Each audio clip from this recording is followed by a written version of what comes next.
Everyone, রান্নার রকমারি চ্যানেলে আরেকটি পর্ব দেখার জন্য সবাইকে ওয়েলকাম জানাই। তোমাদের সাথে শেয়ার করব বাঙালির সবথেকে প্রিয় দই কাতলার রেসিপি। এতে কিন্তু আমরা দই কাতলা খেয়েই থাকি, তো আজকে একদম অনুষ্ঠান বাড়ির মতোই রান্না করব। তো চলো শুরু থেকে শেষ পর্যন্ত দেখার অনুরোধ রইল।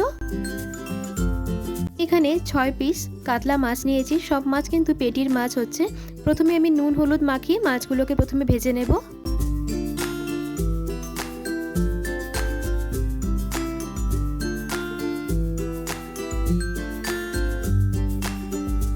নিয়েছি পরিমাণ মতো সাদা তেল। এবার মাছগুলোকে হালকা হালকা লাল লাল করে ভেজে নেব, অত্যাধিক কড়া করব না মাছগুলোকে।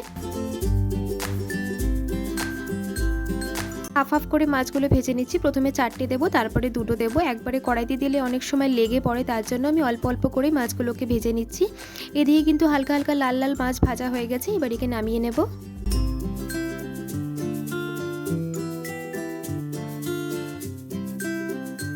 ভাজা হয়ে গেছে, এবার মশলাটা তৈরি করে নেব। মিক্সারে দিয়েছি আমি, এখানে দিয়েছি 3টে পেঁয়াজ, আর নিয়েছি অল্প পরিমাণ মতো আদা, আর 7 থেকে 8 কোয়া মতো রসুন নিয়েছি। এবার ভালো করে একে মিক্স করে নেব। ঝালটা যে যতটা খাও সে অনুযায়ী দেবে। আমাদের বাড়িতে অল্প ঝাল খাওয়া হয় বলে আমি 2টো পাকা লঙ্কা দিয়েছি, একটা গোটা শুকনো লঙ্কা দেবো। এদিকে আমার মশলাটা হয়ে গেছে। কড়াইতে নিয়ে নিয়েছি পরিমাণ মতো সর্ষের তেল। প্রথমে দিয়ে দিলাম একটা শুকনো লঙ্কা, 2টো তেজপাতা চিড়ে দিয়ে দিয়েছি। এবার গোটা গরম মশলা, দারচিনি, লবঙ্গগুলোকে দিয়ে দেব। তো একটু ভাজা ভাজা হলে এবার এখানে আমি দিয়ে দিয়েছি 2 চামচ মতো জিরে।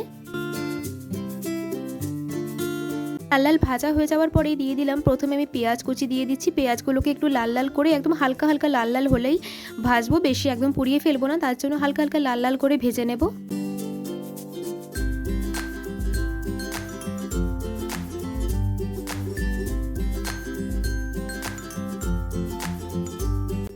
একটু ব্রাউনি ব্রাউনি হয়েছে। এইবার দিয়ে দেব যে মশলাটা করে রেখেছিলাম, আদা রসুন পেঁয়াজের পেস্টটা করে রেখেছিলাম, সেটা দিয়ে দেব।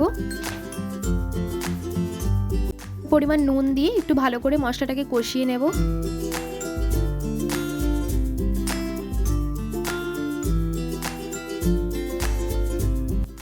মশলাটা ভালোভাবে কষে গেছে, তেল ছিঁড়ে দিয়েছে, তলা থেকে লেগে লেগে যাচ্ছে, এর মানে মশলাটা আমার কষানো হয়ে গেছে। এইবার ফেটিয়ে রাখা টক দইকে দিয়ে দেবো। টক দইতে দেওয়ার 3-4 মিনিট মতো ভালো করে আবারও কষাবো, যাতে যে টক দই দেওয়ার পরে যে একটা টকটক গন্ধটা থাকে, মানে টকটক ভাবটা থাকে, সেটা যাতে কেটে যায়, তার জন্য আমি 2-3 মিনিট মতো আবারও একটু ভালো করে কষিয়ে নেব।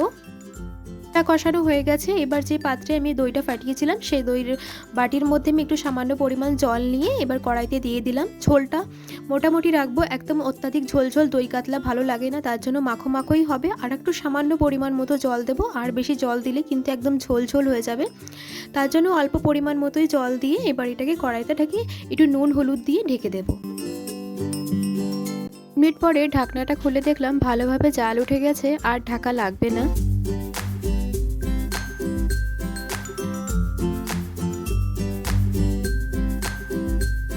ফ্লেমটাকে মিডিয়াম করে এবার মাছগুলোকে ঝোলে এক এক করে দিয়ে দেবো। এই রেসিপি যদি তোমাদের ভালো লেগে থাকে প্লিজ একটি লাইক করে দেবে। তোমাদের একটি লাইকে কিন্তু আরও বেশিভাবে মোটিভেট হতে পারি।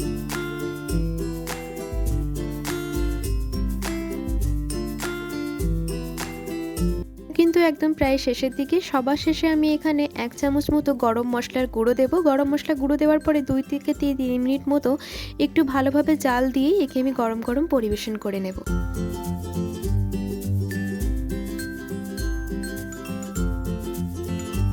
আমার সম্পূর্ণভাবে দই কাতলাটি তৈরি হয়ে গেছে। তোমরা কিন্তু রেসিপিটি অবশ্যই একবার বাড়িতে ট্রাই করো, একদম অনুষ্ঠান বাড়ির মতোই খেতে লাগবে। শেষে আমি একটু ধনেপাতা দিয়ে গার্নিশিং করে দিলাম। এটি যদি ভালো লেগে থাকে, চ্যানেলে যদি নতুন সদস্য হয়ে থাকো, চ্যানেলটিকে সাবস্ক্রাইব করার জন্য অনুরোধ রইল। বেল আইকনটিকে অবশ্যই প্রেস করে দেবে, যাতে নতুন কোনো রেসিপি দিলে যেন প্রথমে নোটিফিকেশনটা তোমাদের কাছেই যায়। নতুন একটি রেসিপি নিয়ে আবার দেখা হবে। সবাই ভালো থেকো, সুস্থ থেকো। আসি তাহলে, ধন্যবাদ।